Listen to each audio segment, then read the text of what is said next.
Tembok ratapan di Yerusalem sering digambarkan sebagai tempat suci Yahudi, namun di baliknya tersimpan rahasia gelap yang jarang diungkap.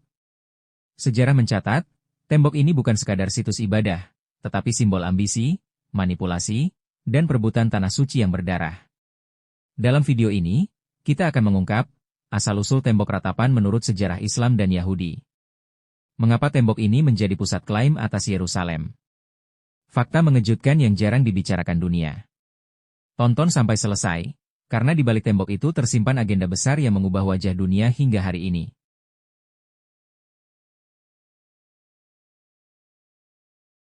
Assalamualaikum warahmatullahi wabarakatuh. Tembok ratapan adalah tembok kapur kuno di kota lama Yerusalem yang dianggap penting dan suci oleh kaum Yahudi. Tembok ratapan dianggap penting dan suci karena terdiri dari sisa-sisa dinding bait suci di Yerusalem yang dibangun oleh Raja Herodes. Bait suci tersebut hancur setelah orang-orang Yahudi memberontak ke kerajaan Romawi pada 70 Masehi. Sebenarnya, tembok ini memiliki panjang mencapai 485 meter, tetapi setelah hancur hanya tersisa 60 meter. Tembok ratapan atau juga disebut sebagai tembok barat adalah sisa dari bangunan besar bait suci kedua yang didirikan oleh Raja Israel, Herodes. Sejarah pendirian tembok ratapan diawali dengan pemindahan tabut perjanjian berisi 10 perintah Tuhan yang dibawa oleh Musa, sosok utama dalam agama Yahudi. Tabut perjanjian berisi 10 perintah Tuhan ini diturunkan kepada Musa dalam bentuk narasi keagamaan. Narasi keagamaan tersebut kemudian kerap dipindahkan di beberapa tempat yang diyakini suci. Oleh karena itu, Raja Israel, Daud 1002-970 sebelum Masehi, merasa perlu untuk membangun sebuah bait sebagai tempat menyimpan tabut perjanjian tersebut.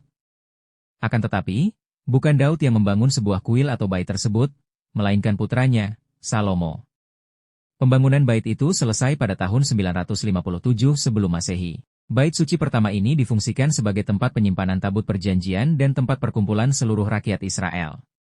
Sayangnya, bait ini mengalami kehancuran setelah Raja Nebukadnezar II dari kerajaan Babilonia menyerang Yerusalem pada tahun 587 sebelum Masehi. Pada masa pemerintahan Raja Herodes 74 sebelum Masehi, bait kedua kembali dibangun yang kemudian disebut sebagai cikal bakal terbentuknya tembok ratapan.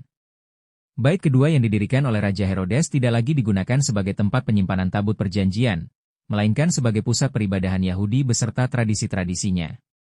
Proses terbentuknya tembok ratapan sekitar tahun 66 Masehi, banyak penduduk Yahudi mulai melakukan aksi pemberontakan terhadap Kekaisaran Romawi yang sudah lama menduduki mereka. Disusul 4 tahun kemudian, pada 70 Masehi, Legiun Romawi atau tentara Romawi, di bawah pimpinan Kaisar Titus merebut kota Yerusalem. Mereka juga menghancurkan banyak bangunan di sana, salah satunya bait suci kedua. Adapun yang tersisa dari bait suci kedua adalah bangunan dari tembok barat yang juga disebut sebagai tembok ratapan. Karena tembok ratapan masih merupakan bagian dari bait suci kedua, orang-orang Yahudi juga sangat menghormati tembok tersebut. Tembok itu bahkan dijadikan sebagai tempat berdoa. Banyak dijumpai orang-orang Yahudi yang berdoa di sana. Terkadang, mereka juga memasukkan sebuah gulungan kertas berisi doa di celah-celah batu tembok tersebut. Bangunan itu disebut sebagai tembok ratapan karena pada tembok inilah kaum Yahudi berdoa dan meratapi peristiwa penghancurkan bait suci kedua. Balik fakta-fakta unik seputar tembok ratapan yang mungkin belum kalian tahu. Sejarah dan makna yang terkandung di sana. 1. Nama lain tembok ratapan. Tembok ratapan punya nama lain, loh. Orang Yahudi menyebutnya Hakotel Hama-Arafi atau tembok barat. Nama ini merujuk pada posisinya sebagai bagian dari dinding yang mengelilingi bait suci. Sementara itu, umat Islam mengenalnya sebagai tembok Al-Burak. Nama ini merujuk pada hewan bersayap yang ditunggangi Nabi Muhammad SAW saat Isra Mikraj. 2. Tradisi berdoa. Tradisi berdoa di tembok ratapan ini sudah ada sejak abad pertengahan. Umat Yahudi akan datang ke dinding ini untuk meratapi kehancuran bait suci dan memohon kepada Tuhan. Bahkan, ada tradisi unik di mana mereka bisa mengirimkan doa-doa lewat surat atau jasa khusus yang disebut gadis untuk dibawa ke tembok. 3. Perdebatan lokasi asli.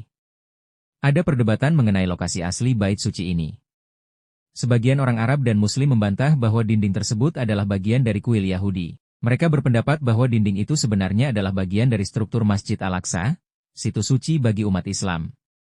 4. Simbol perdamaian. Tembok ratapan juga pernah jadi saksi perdamaian.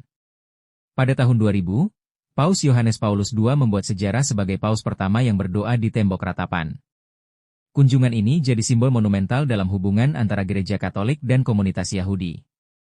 Paus bahkan meminta maaf atas penganiayaan yang dialami orang Yahudi akibat tindakan gereja Katolik selama berabad-abad. 5. Aturan berdoa di era Ottoman. Pada abad ke-19, di bawah kekuasaan Ottoman, umat Yahudi diberikan izin untuk berdoa di tembok ratapan. Saat itu, pria dan wanita Yahudi dipisahkan berdasarkan jenis kelamin saat mereka berdoa. Mereka bahkan sempat mencoba membawa kursi dan tirai untuk membuat serambi terpisah, tapi penguasa Ottoman segera melarangnya karena dianggap melanggar aturan.